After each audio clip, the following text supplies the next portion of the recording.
Hi అండి, ఎలా ఉన్నారు అందరూ? టుడే మనం సింపుల్గా వంకాయ ఫ్రై చేసుకుందాం. ముందుగా వంకాయలని శుభ్రంగా కడిగి నీట్గా కట్ చేసుకోవాలి ఇలా. ఇప్పుడు ఇందులో ఆయిల్ వేసుకుందాం. 1 టీ స్పూన్ ఆయిల్, అలాగే 1 స్పూన్ సాల్ట్, ఇంకా 1 టీ స్పూన్ పసుపు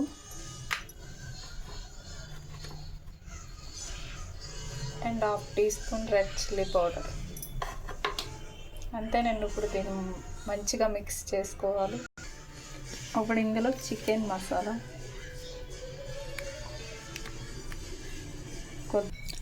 ఇప్పుడు స్టవ్ వెలిగించి ప్యాన్ పెట్టి అందులో ఆయిల్ వేసి కొద్దిగా హీట్ ఎక్కనివ్వాలండి. మీరు కావాలంటే ఇందులో కరివేపాకు వేసుకోవచ్చు. ఇప్పుడు ఇందులో వంకాయ ముక్కలు వేసుకుందాం. సిమ్లో పెట్టి బాగా మగ్గనివ్వాలండి.